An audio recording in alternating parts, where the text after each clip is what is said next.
작은 길 사장의 도서관의 이국섭 작가입니다.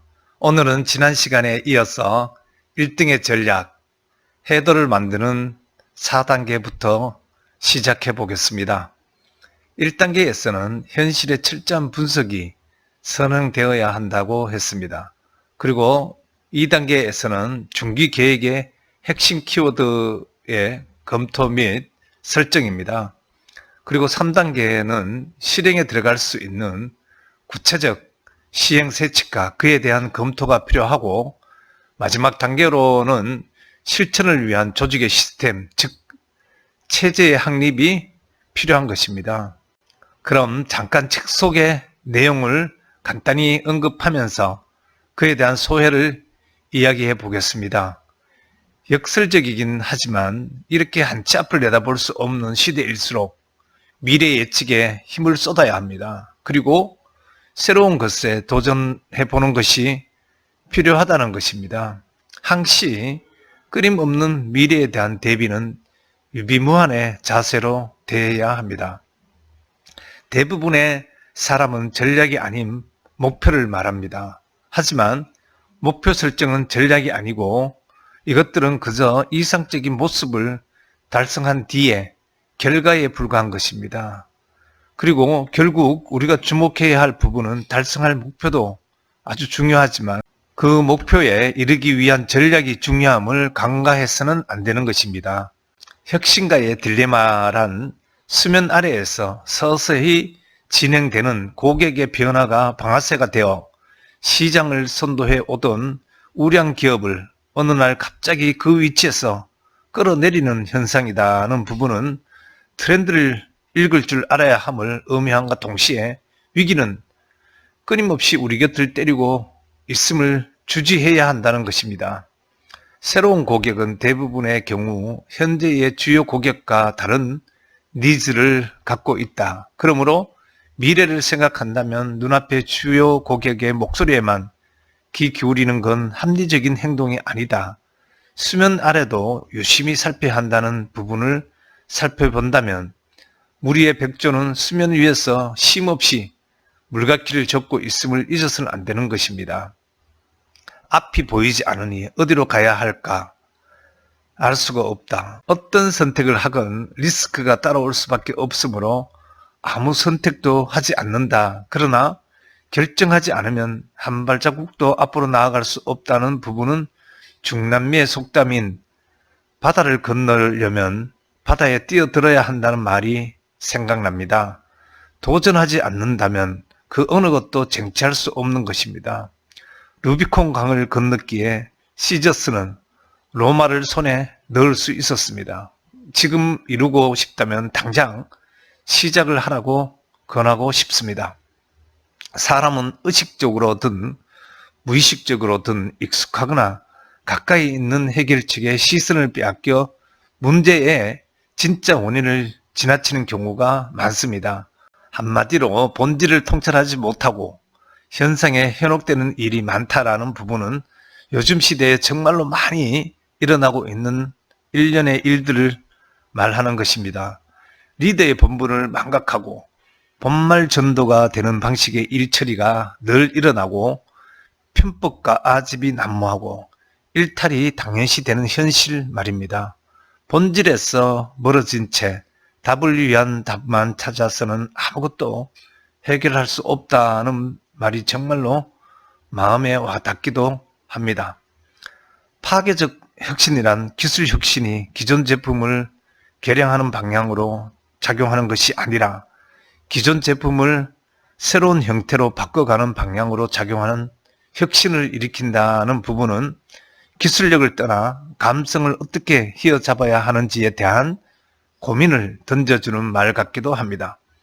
상대 가치가 아니라 절대 가치를 추구하고 한 가지 기준에서 넘버원을 꿈꾸는 게 아니라 다른 기준에서 온리원을 꿈꿀 때 비로소 진정한 민족과 힘을 얻을 수 있을 것입니다. 최근에 제가 언급한 절대 가치라는 콘텐츠와는 맥이 통하는 것 같기도 합니다. 안테나는 두 가지 방향으로 길게 뽑아둘 수 있다.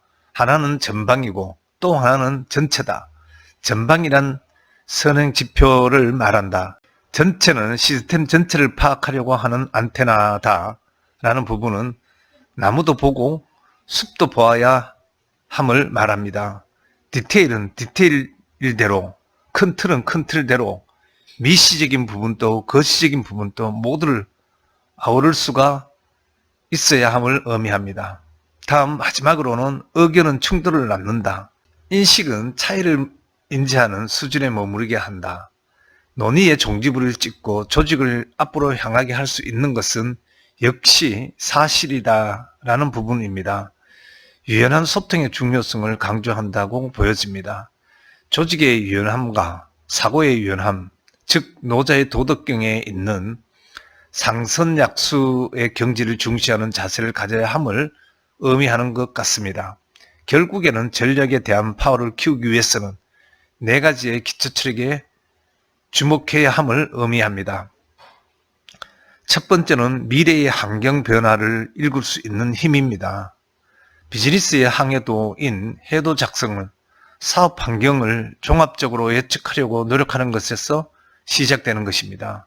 미래를 예측한다는 것은 불가능에 가깝지만 미래를 파헤쳐 보려는 것은 분명 의미가 있는 부분입니다. 미래는 기나긴 인가의 사슬로 현재와 이어져 있는 것입니다. 뒤집어 말하면 미래를 예측하기 위해서는 우선 현재에서 뻗어나가는 기나긴 논리를 차근차근 담아야 하는 것입니다. 따라서 현재를 잘 파악하기 위해서는 이면에 숨어있는 인가의 사슬을 잘 파악해야 하며 자기하와 단순화 유출을 통한 미래의 예측을 생각해 가는 것이 아주 중요합니다. 두 번째는 이상적인 모습을 그려낼 수 있는 힘을 말합니다. 환경이 어떻게 변화할지 최선을 다해 예측한 후에는 이상적인 모습을 명확하게 정의를 내려 타겟을 명확하게 규정해야 하는 것입니다. 이상적인 모습을 규정하지 못한다면 해도는 그릴 수 없는 것입니다.